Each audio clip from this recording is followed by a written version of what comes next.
आज का हमारा अध्याय है एक कुत्ता और एक मैना, जो हजारी प्रसाद द्विवेदी जी ने लिखा है।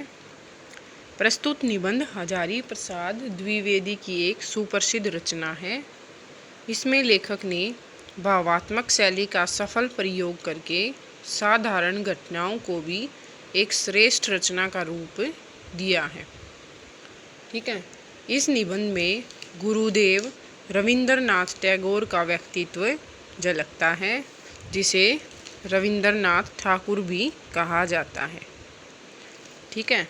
इस पाठ में लेखक ने न केवल पशु पक्षियों के प्रति मानवीय प्रेम को दिखाया है, अपितु पशु पक्षियों से मिलने वाले प्रेम, भक्ति, विनोद और करुणा जैसे मानवीय भावों का विस्तार भी किया है। ठीक है। इस निबंध में द्विवेदी जी ने स्पष्ट किया है कि कवि की दृष्टि मर्म भेदी होती है, यानी मर्म को पहचान जाने वाली होती है, मन की बात को समझ जाने वाली होती है। वह मानव के अंदर की ही नहीं, अपितु मूक प्राणी जो बोल नहीं सकते, मूक पशु पक्षियों या मूक प्राणियों के हृदय की बात को भी समझ सकने में सक्षम होती है। ठीक है। यह निबंध सभी जीवों से प्रेम की प्रेरणा देता है कि हमें पशु पक्षियों से भी प्रेम करना चाहिए। हम निस्वार्थ प्रेम करके किसी को भी अपना बना सकते हैं। निस्वार्थ मतलब स्वार्थ रहित। अब हम देखते हैं एक कुत्ता और एक मैना। आज से कई वर्ष पहले गुरुदेव के मन में आया कि शांति निकेतन को छोड़कर कहीं अन्यत्र जाएं। अन्यत्र मतलब दूसरी जगह। तो जब लेखक ने ये लेख लिखा है तो उससे पहले की बात है कि आज से कई वर्ष पहले गुरुदेव कौन? गुरुदेव रविंद्रनाथ टैगोर जी। गुरुदेव के मन में आया कि शांति निकेतन को छोड़कर कहीं अन्यत्र जाएं। शांति निकेतन को छोड़कर कहीं दूसरी जगह जाएं। स्वास्थ्य बहुत अच्छा नहीं था, शायद इसलिए या पता नहीं क्यों। पाया कि वे श्री निकेतन के पुराने 3 मंजिले मकान में कुछ दिन रहे। शायद मौज में आकर ही उन्होंने यह निर्णय किया हो, फैसला। और 3 मंजिले क्या होता है? 3 मंजिल वाला। वे सबसे ऊपर के तल्ले में रहने लगे, सबसे ऊपर वाले फ्लैट पर रहने लगे। उन दिनों ऊपर तक पहुंचने के लिए लोहे की चक्करदार सीढ़ियां थी और वृद्ध और क्षीणवपु मतलब कमजोर शरीर वाले। ठीक है। वृद्धावस्था का वर्णन है गुरुदेव रविंद्रनाथ टैगोर जी की। रविंद्रनाथ के लिए उस पर चढ़ सकना असंभव था, फिर भी बड़ी कठिनाई से उन्हें वहां ले जाया गया। तो उन्होंने शांति निकेतन को छोड़ने का मन क्यों बनाया? क्योंकि उनका स्वास्थ्य अच्छा नहीं था और शांति निकेतन में उनसे मिलने के लिए बहुत से लोग आते थे और वो पूरी तरह आराम नहीं कर पाते थे, इसलिए उनका स्वास्थ्य बिगड़ रहा था। इसलिए उन्होंने ऐसे स्थान को चुना और रहने का निर्णय किया जहां उनको कोई तंग ना करे। ठीक है। वहां वो कुछ दिन अकेले में बिताना चाहते थे, इसलिए उन्होंने वहां पुराने 3 मंजिले मकान पर रहने का मन बनाया। ठीक है। आगे देखते हैं। उन दिनों छुट्टियां थी। आश्रम के अधिकांश लोग बाहर चले गए थे। अधिकांश मतलब ज़्यादातर लोग। एक दिन हमने परिवार के साथ उनके दर्शन की ठानी। ठीक है। उन दिनों छुट्टियां थी और लेखक ने क्या योजना बनाई कि सपरिवार हम गुरुदेव रविंद्रनाथ टैगोर से मिलने जाएंगे। दर्शन को मैं जो यहाँ विशेष रूप से दर्शनीय बनकर लिख रहा हूँ, इसका कारण यह है कि गुरुदेव के पास जब कभी मैं जाता था तो प्राय वे यह कहकर मुस्कुरा देते थे कि दर्शनार्थी है क्या। तो दर्शनार्थी क्या होता है? दर्शन करने वाले। तो जब भी वो लेखक उनसे मिलने जाता तो गुरुदेव मुस्कुराकर क्या कह देते कि दर्शनार्थी हो तुम, जो दर्शन करने आए हो। ठीक है, इसलिए उन्होंने यहाँ दर्शन शब्द का प्रयोग किया है। उसका कारण यह है कि गुरुदेव के पास जब कभी मैं जाता तो प्राय वे यह कहकर मुस्कुरा देते थे कि दर्शनार्थी हैं क्या। शुरू शुरू में मैं उनसे ऐसी बांग्ला में बात करता था जो वस्तुतः हिंदी मुहावरों का अनुवाद हुआ करती थी। किसी बाहर के अतिथि को जब मैं उनके पास ले जाता था तो कहा करता था, एक भद्र लोक आपनार दर्शनेन जन्य ऐसे छेन। ठीक है, पहले लेखक गुरुदेव से बांग्ला भाषा में बात करता था और वस्तुतः वो क्या होती थी, हिंदी मुहावरों का अनुवाद हुआ करती थी। जब कोई बाहर का व्यक्ति उससे मिलने आता था तो लेखक गुरुदेव के सामने जाकर क्या कहता था कि एक भद्र लोक, भद्र होता है सज्जन, एक सज्जन पुरुष आपके दर्शन करना चाहता है। तो यह बात हिंदी में जितनी प्रचलित है उतनी बांग्ला में नहीं, इसलिए गुरुदेव जरा मुस्कुरा देते थे। ठीक है, जब लेखक उनको बार बार ये कहता ना कि एक सज्जन पुरुष आपके दर्शन चाहता है, तो इसलिए गुरुदेव ने उसको दर्शनार्थी बुलाना शुरू कर दिया था। बाद में मुझे मालूम हुआ कि मेरी यह भाषा बहुत अधिक पुस्तकीय है और गुरुदेव ने उस दर्शन शब्द को पकड़ लिया था। इसलिए जब कभी मैं असमय में पहुंच जाता, बिना समय के पहुंच जाता, बिना बताए पहुंच जाता, तो वे हंसकर पूछते थे, दर्शनार्थी लेकर आए हो क्या, कि दर्शन करने वालों को साथ लेकर आए हो।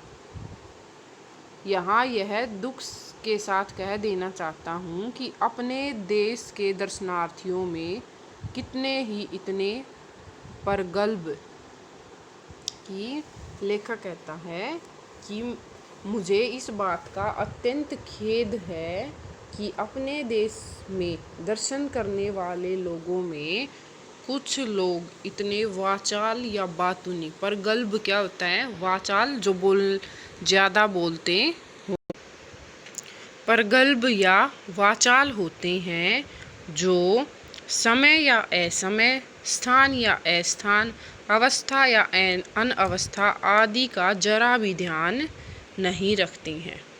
ठीक है, कि कुछ शरणार्थी ऐसे होते हैं, दर्शनार्थी ऐसे होते हैं जो इस बात का ध्यान नहीं रखते कि रविंद्रनाथ जी से मिलने का यह समय सही है या नहीं है, जिस स्थान पर वो रह रहे हैं वहाँ जाना ठीक है या नहीं है। ठीक है, इन बातों का वो बिल्कुल भी ध्यान नहीं रखते। ठीक है, ऐसे दर्शनार्थियों से गुरुदेव कुछ बीत रहते थे। तो जो ऐसे दर्शनार्थी थे, ऐसे लोग थे, उनसे मिलने आने वाले, उनसे गुरुदेव कुछ डरे रहते थे। भीत मतलब डरे रहते थे। अस्तु मय होता है साथ, मय का मतलब क्या होता है, सहित या साथ। बाल बच्चों के एक दिन श्री निकेतन जा पहुंचा, कई दिनों से उन्हें देखा नहीं था।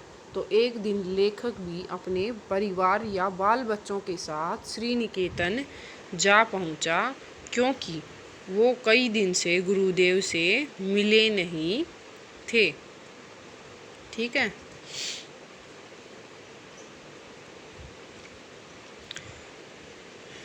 इसलिए वह सीधा श्री निकेतन जा पहुंचा। गुरुदेव वहाँ बड़े आनंद में थे, अकेले रहते थे, भीड़ भाड़ उतनी नहीं होती थी जितनी शांति निकेतन में। गुरुदेव वहाँ बड़े मज़े से रह रहे थे, अकेले रहते थे, भीड़ भाड़ कम हो गई थी। जब हम लोग ऊपर गए तो गुरुदेव बाहर एक कुर्सी पर चुपचाप बैठे अस्तगामी सूर्य की ओर ध्यान स्थिमित नयनों से देख रहे थे। हम लोगों को देखकर चुपचाप मुस्कुराए, बच्चों से जरा छेड़छाड़ की, कुशल समाचार पूछा। उसके बाद फिर चुप रहे। ठीक है, जब लेखक वहाँ गया तो गुरुदेव बड़े आनंद से बैठकर अस्तगामी, अस्त होते हुए सूर्य को ध्यान लगाकर देख रहे थे, ध्यान स्थिमित ध्यान लगाकर देख रहे थे। जब हम गए तो थोड़ा सा हमें देखकर मुस्कुराए, बच्चों के साथ थोड़ी छेड़छाड़ की और कुशल प्रश्न पूछे। कुशल प्रश्न मतलब उनके स्वास्थ्य, जब किसी के घर जाते हैं तो पूछते हैं ना कि ठीक ठाक हो गई या नहीं हो क्या, ऐसे। तो उन्होंने कुशल प्रश्न पूछे और फिर चुप हो गए। ठीक उसी समय उनका कुत्ता धीरे धीरे ऊपर आया और उनके पैरों के पास बैठकर पूँछ हिलाने लगा। गुरुदेव ने उसकी पीठ पर हाथ फेरा। वह आंखें मूंद कर अपने रोम रोम से उस स्नेह रस का अनुभव करने लगा। ठीक जब लेखक वहाँ गया हुआ था तो ठीक उसी समय गुरुदेव का जो कुत्ता था वो शांति निकेतन में रहता था और वो धीरे धीरे ऊपर आया और उनके पैरों के पास खड़ा होकर पूँछ हिलाने लगा। जब तक गुरुदेव ने उसकी पीठ पर हाथ नहीं फेरा तब तक वह पूँछ हिलाता रहा, और जब गुरुदेव ने उसको स्पर्श किया, छुआ, हाथ फेरा उसके ऊपर, तो वह आंखें मूंदकर आनंद में डूब गया। यानी उसने गुरुदेव के स्नेह को महसूस किया। गुरुदेव ने हम लोगों की ओर देखकर कहा, देखा तुमने, यह आ गए। कैसे इन्हें मालूम हुआ कि मैं यहाँ हूँ? आश्चर्य है। और देखो कितनी तृप्ति इनके चेहरे पर दिखाई दे रही है। गुरुदेव ने कहा कि किसी ने इसको यह नहीं बताया, कुत्ते के बारे में बात हो रही है कि कुत्ते को किसी ने यह नहीं बताया कि गुरुदेव कहाँ हैं, फिर भी यह आ पहुँचा यहाँ तक। कितने आश्चर्य की बात है और कितने संतोष के भाव इसके चेहरे पर दिखाई दे रहे हैं। हम लोग उस कुत्ते के आनंद को देखने लगे। किसी ने उसे राह नहीं दिखाई थी, न उसे यह बताया था कि उसके स्नेहदाता यहाँ से 2 मील दूर हैं, और फिर भी वह पहुँच गया। तो शांति निकेतन से श्री निकेतन कितनी दूर था? 2 मील। और स्नेहदाता क्या होता है? स्नेह प्रदान करने वाला या प्रेम देने वाला। इस कुत्ते को लक्ष्य करके उन्होंने आरोग्य में इस भाव की एक कविता लिखी थी। प्रतिदिन प्रातःकाल यह भक्त कुत्ता स्तब्ध होकर आसन के पास तब तक बैठा रहता, तब तक अपने हाथों के स्पर्श से मैं इसका संग नहीं स्वीकार करता। ठीक है, तो इस कुत्ते को लक्ष्य करके ही उन्होंने आरोग्य में एक कविता भी लिखी थी। प्रतिदिन प्रातःकाल, हर रोज सुबह यह भक्त कुत्ता, वह कुत्ता स्तब्ध होकर, एकदम शांत होकर चुपचाप बैठ जाता उनके आसन के पास, और तब तक बैठा रहता जब तक गुरुदेव उसे अपने हाथों से स्पर्श नहीं कर देते थे, अपना स्नेह उस पर प्रकट नहीं कर देते थे। ठीक है, इतनी सी स्वीकृति पाकर ही उसके अंग अंग में आनंद का प्रवाह बह उठता था। ठीक है, मतलब जब तक उसका साथ स्वीकार नहीं कर लेते थे गुरुदेव, वह कुत्ता वहाँ से जाता नहीं था।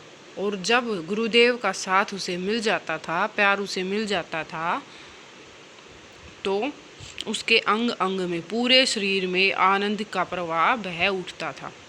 यह इस वाक्यहीन प्राणी लोक में सिर्फ यही एक जीव अच्छा बुरा सबको भेद कर संपूर्ण मनुष्य को देख सका है, उस आनंद को देख सका है जिसे प्राण दिया जा सकता है, जिसमें अहेतुक प्रेम ढाल दिया जा सकता है, जिसकी चेतना असीम चैतन्य लोक में राह दिखा सकती है। जब मैं इस मूक हृदय का प्राणपन आत्मनिवेदन देखता हूँ, जिसमें वह अपनी दीनता बताता रहता है, तब मैं यह सोच नहीं पाता कि उसने अपने सहज बोध से मानव स्वरूप में कौन सा अमूल्य आविष्कार किया है। तो इसमें लेखक क्या बताना चाहता है कि इसमें गुरुदेव ने लिखा है उस कविता में, जो उसने कुत्ते को लक्ष्य करके लिखी थी, उसमें गुरुदेव जी ने लिखा है कि जब मैं उसके हृदय का प्राणपन आत्मनिवेदन अर्थात हृदय से की गई प्रार्थना को देखता हूँ, जिसमें वह अपनी दीनता विवशता बताता है, तब कविवर यह सोच नहीं सकता कि उसने अपने सहज बोध अर्थात साधारण ज्ञान से मानव स्वरूप में कौन सा मूल्य आविष्कार कर लिया है। ठीक है, कौन से मूल्य का मानव रूप में आविष्कार कर लिया है। ठीक है, अमूल्य जिसका मूल्य आंका न जा सके। इसकी भाषाहीन दृष्टि की करुण व्याकुलता जो कुछ समझती है उसे समझा नहीं पाती और मुझे इस सृष्टि में मनुष्य का सच्चा परिचय समझा देती है। इस प्रकार कवि की मर्म भेदी दृष्टि ने इस भाषाहीन प्राणी की करुण दृष्टि के भीतर उस विशाल मानव सत्य को देखा है जो मनुष्य के अंदर भी नहीं देख पाता। तो इसमें क्या बताया लेखक ने कि भाषाहीन दृष्टि की करुण व्याकुलता, मतलब जो भाषाहीन मूक प्राणी होते हैं वो मनुष्य के मन के भावों को समझ लेते हैं, लेकिन अपनी भाषा विहीन दृष्टि के कारण जो कुछ उन्होंने मानव स्वरूप में देखा है समझा है उसको प्रकट नहीं कर पाते। ठीक है, उनके हृदय में जो करुणा भाव है वह उसे समझा नहीं सकते। लेकिन कवि की दृष्टि मनुष्य का सच्चा परिचय समझा देती है। मतलब सिर्फ कवि की जो मर्म भेदी दृष्टि होती है, मर्म को पहचान सकने वाली दृष्टि होती है, वही उनके आँखों के भावों को, मूक प्राणियों के आँखों के या मन के भावों को पहचान पाती है। ठीक है, इसमें क्या बताया है कवि ने कि कवि की दृष्टि अत्यंत संवेदनशील और सूक्ष्मदर्शी होती है, जो छोटी छोटी चीज़ों को देख सकती है। ठीक है, निबंधकार ने बताया है कि कविवर रविंद्रनाथ टैगोर उस कुत्ते की आंखों में करुणा के भाव को अनुभव करते हैं जो मनुष्य के अंदर भी अनुभव नहीं कर सकता। अर्थात कहने का भाव क्या है कि भाषाहीन प्राणियों के भीतर भी विशाल मानव सत्य के भाव होते हैं। मतलब मानव जैसी ही संवेदनशीलता उनके अंदर भी होती है, लेकिन इस बात को हर मनुष्य नहीं समझ सकता। केवल कवि की मर्म भेदी दृष्टि ही, मर्म को पहचान जाने वाली नज़र ही देख सकती है। हर व्यक्ति इस चीज़ के दर्शन नहीं कर सकता कि मूक प्राणियों में भी संवेदनशीलता यानी सुख दुख महसूस करने के भाव होते हैं। आगे देखते हैं। मैं जब यह कविता पढ़ता हूँ तब मेरे सामने श्री निकेतन के तितल्ले पर की वह घटना प्रत्यक्ष सी हो जाती है। वह आँख मूंद कर अपरिसीम आनंद, वह मूक हृदय का प्राणपन आत्मनिवेदन मूर्तिमान हो जाता है। उस दिन मेरे लिए वह एक छोटी सी घटना थी, आज वह विश्व की अनेक महिमाशाली घटनाओं की श्रेणी में बैठ गई है। एक आश्चर्य की बात और इस प्रसंग में उल्लेख की जा सकती है, जब गुरुदेव का चिताभस्म कलकत्ते या कोलकाता से आश्रम में लाया गया, उस समय भी न जाने किस सहज बोध के बल पर वह कुत्ता आश्रम के द्वार तक आया और चिताभस्म के साथ अन्य आश्रम वासियों के साथ गंभीर भाव से उत्तरायण तक गया। आचार्य क्षिति मोहन सेन सबसे आगे थे। उन्होंने मुझे बताया कि वह चिताभस्म के कलश के पास थोड़ी देर चुपचाप भी बैठा रहा। ठीक है,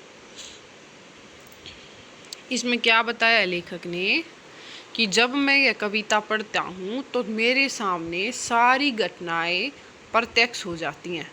ठीक है, कैसे वह कुत्ता आँख मूंद कर अपरिसीम आनंद को महसूस करता था जब गुरुदेव उसके सिर पर हाथ फेरते थे।